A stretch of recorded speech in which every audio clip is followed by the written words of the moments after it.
Good morning. My name is Gudelia Paula Sowers, and I am the current president of the Latin American Chamber of Commerce. And I want to welcome Sebastian here. We're going to hear about, I'm just going to say, a pothole nerd is what you said, right? So, That's right. come on, tell us a little bit about yourself, and then we'll get into the questions. Well, I am president and owner of EcoPatcher, and EcoPatcher is a spray injection pothole repair company. We are, like you said, we are pothole nerds. We love to see potholes. I know everybody hates seeing them. I don't like seeing them as a driver, but man, as a business owner, it's definitely good to see them out there. Unfortunately, it's something that we all have to deal with. So, myself included. So, seeing that we had this existing problem in society, in all the municipalities, the businesses that we have, even the parking lots that we own, I figured, why not come up with something that's better than just slinging this cold patch in there, and then we drive over it for a few weeks, maybe a month, and it's popped right back up. So I figured, let's come up with a solution for it. So we developed EcoPatcher about 5 years ago. We are an MBE company. We are also a DBE company, and we like to hire locally, and we like to place our trucks in our facilities right there in the middle of the municipalities that we work in. Awesome. That's wonderful. So, what drives you to work hard every day?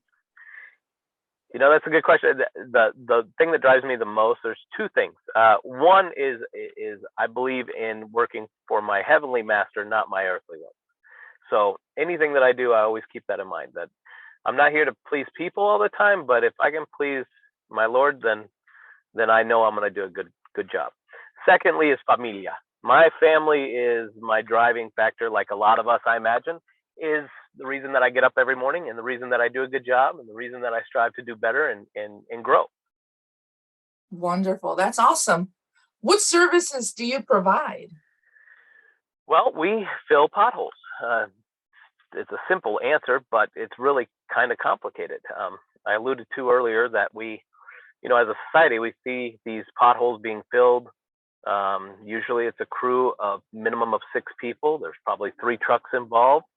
And I'm not saying that they don't do a good job. It's just the process that they use have been in place for almost 80 years now. And, with technology and the advancement in our society, we've come up with a better way. And that better way just means that we are making sure that the potholes don't reoccur. We actually guarantee our product. We do a monthly audit of every single pothole that we've ever placed down for 6 months of its life. So I can tell you as a customer, I can tell the customer what their pothole repair looks like even before they know. Wow, that's so cool. Yeah, so the services we provide is we fill potholes, but we do it better, we do it cheaper. That's the other thing is, cost constraints for some of these municipalities. Really, potholes are the last things that they want to fix, but they are the most expensive. If you imagine, let's say, and this is on the short end, let's say a mile of road costs you about $5 million to place asphalt on. That's a huge investment into a community. So allowing a hole to grow and grow and grow is a little bit frustrating, but not only that, it's not being a good steward with the money that the citizens are providing. So we go out there, we make sure that it's taken care of, and we make sure that it's fixed permanently. Awesome. How did you get started? Well, I was the president of a very large corporation. We had 42,000 employees, about 6 billion with a B in revenue, and driving along, I figured, I'm good at what I do, but I really think that there's got to be a solution for some things out there that we deal with as human beings every single day. And I hit a pothole one day, and it's almost like the light bulb came on. And I said, man, I hit a pothole. It was so bad that I actually apologized to my car. I don't know if you've ever done that, where you're like, oh, I'm so sorry, baby. I'm so sorry. I didn't mean to hit it. And I thought to myself, I'm like, these happen. They're all over the place. Why aren't we taking care of them? So I started actually looking into it. I started doing FOIA requests for tort claims. That's a claim that somebody can petition the city or the municipalities or the government to fix their vehicle. And I started looking at them, and they're not being paid out. So I thought, this is a big problem. If I can come up with a solution to fix it, I bet you I've got a good idea on my hands. So at the end of the day, it took about 2 years of research and understanding where everything was coming. And I just decided, you know what? I've worked for a big company. Why not go and start my own? That's going to help society. It's going to bring value. It's going to be something that I'm passionate about, which I'm super passionate about potholes, which is, I get it. It's a weird thing to be passionate about, but it's something that we do. No, I totally get it. We all have our passion, and we need those potholes filled. So I totally get it, and I'm glad that you're doing it. What advice do you give someone who wants to start a business? Be patient. Be patient. Pray. Pray a lot.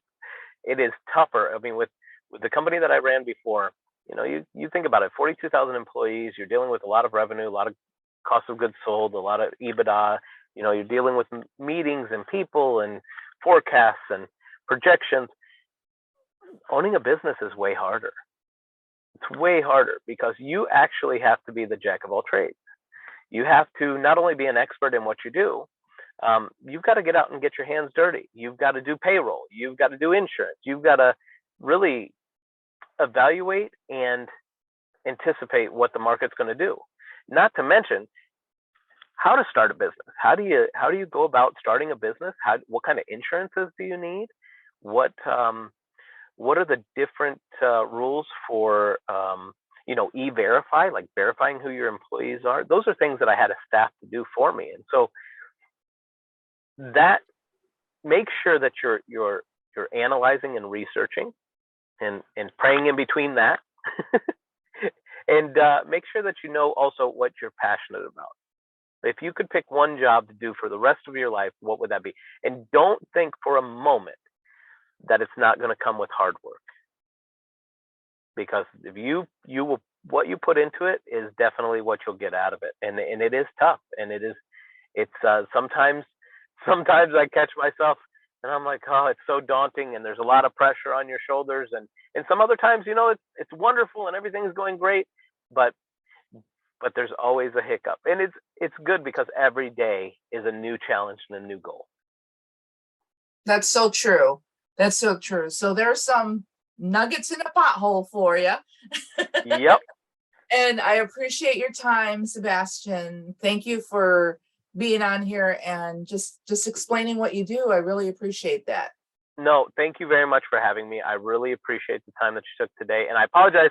I'm actually out on the road and filling potholes, so I apologize for the background. But this is the life of owning a business. Exactly. That's what we say. We never know where we're going to be. I always say, Right. Half computer will travel. Exactly. Laptop will travel. Sorry. Yep. Yeah. Awesome. Well, thanks again. Well, thanks for having me.